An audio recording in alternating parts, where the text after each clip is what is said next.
Selamat sejahtera kepada hadirin yang dihormati. Slogan Hidup Muafakat Membawa Berkat merupakan antara slogan kata yang dicipta untuk menyedarkan orang ramai akan peri pentingnya muafakat dalam kehidupan masyarakat yang berbilang kaum seperti di negara kita. Kata orang permuafakatan bererti perpaduan. Situasi ini dapat dihuraikan oleh bidalan bersatu, teguh, bercerai roboh. Keadaan ini membawa kebaikan dan kejayaan kepada seluruh anggota masyarakat berkenaan sesungguhnya. Negara yang memiliki masyarakat yang majmuk seperti Malaysia berpaksikan pada perpaduan untuk meneruskan kelangsungan keharmonian di dalam negara. Saya yakin bahawa perpaduan yang penting dalam sesebuah negara.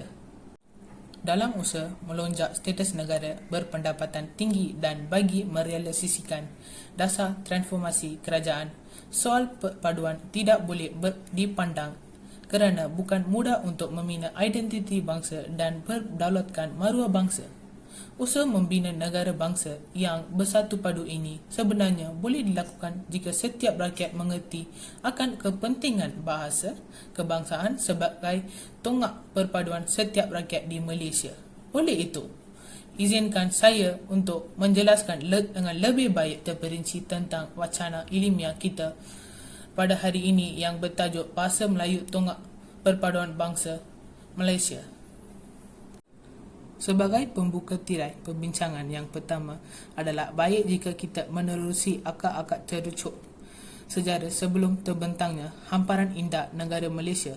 Apabila sejarah ini membawa kita ke ratusan tahun yang lampau, nyatalah bahawa bahasa Melayu sudah berfungsi sebagai lingua franca yang didefinisikan sebagai bahasa perantaran antara masyarakat pada zaman itu.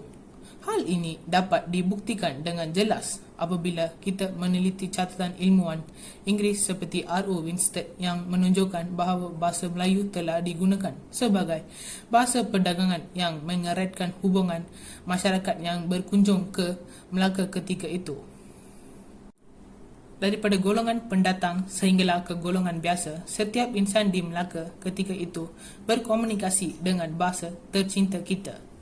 Tidak lain dan tidak bukan sudah tentulah bahasa Melayu. Nah, apa lagi kita perkaitkan tentang kemampuan bahasa kebangsaan kita sebagai wadah perpaduan. Berdasarkan perkara ini, jelaslah bahawa hamparan sejarah jelas membuktikan bahawa bahasa Melayu mampu menjadi bahasa perpaduan yang cemerlang di dunia. Melalui bahasa Melayu, sebarang konfrontasi, buruk sangka dan salah faham antara kaum dan dikikis dengan mudah. Apabila kita melihat masyarakat bertutur dalam bahasa Melayu, sudah terang lagi bersuluh bahawa mereka ialah bangsa Malaysia. Daripada kata-kata hikmat tersebut, saya sangat percaya bahawa bahasa Melayu sedikit sebanyak akan mengurangkan semangat kecinaan, kemelayuan ataupun keindiaan. Pelatlah dengan pengaruh bahasa natif, asalkan setiap kaum di Malaysia dapat bermesra dan bertukar-tukar maklumat dan fikiran hanya dengan menggunakan bahasa Melayu.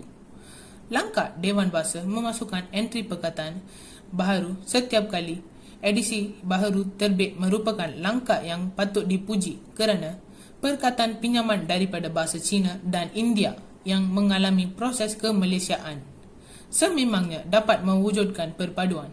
Apa yang penting, setiap kaum di Malaysia tidak akan kekok untuk berbicara dalam bahasa kebangsaan. Apabila tidak kekok berbicara, sudah tentulah juga tidak kekok untuk bermesra. Apabila sudah bergaul mesra, nyatalah bahawa perpaduan dalam kalangan masyarakat majmuk itu akan terbina kukuh di bawah payung satu Malaysia. Dalam lautan ilmu yang memenuhi pustaka di Malaysia, sudah tentulah bahasa Melayu turut menjadi bahasa penyebaran ilmu pengetahuan. Berdasarkan data yang saya peroleh daripada Arkib Negara, saya amat kagum dengan pencapaian bahasa Melayu kerana hampir 800 buah buku ilmiah ditulis dalam bahasa Melayu oleh rakyat Malaysia sendiri.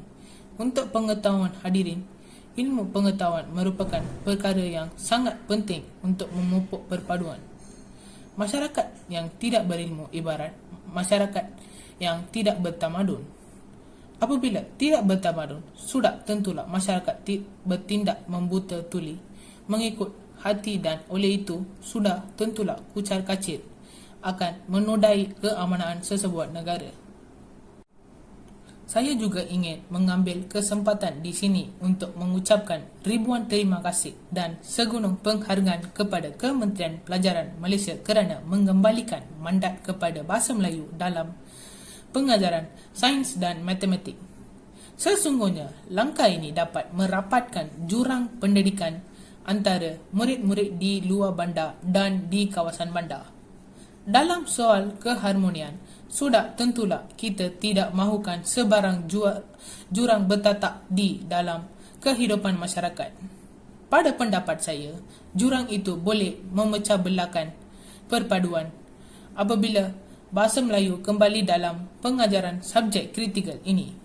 Sudah tentulah jurang itu dapat dirapatkan.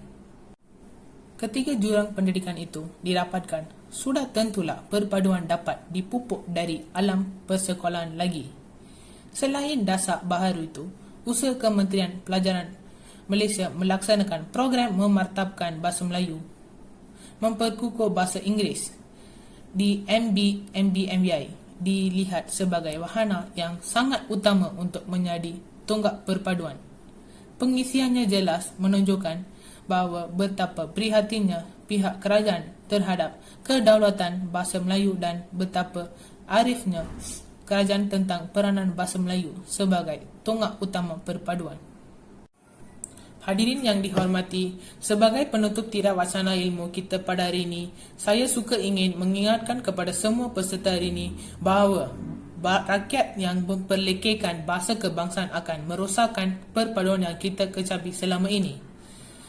Tidak keterlaluan saya katakan bahawa insan inilah anasir yang mencemarkan kebahagiaan kita di bawah berkat satu Malaysia. Oleh itu, sayangilah bahasa Melayu kita, hormatilah bahasa kebangsaan kita kerana bahasa Melayu tonggak perpaduan bangsa. Sekian, terima kasih.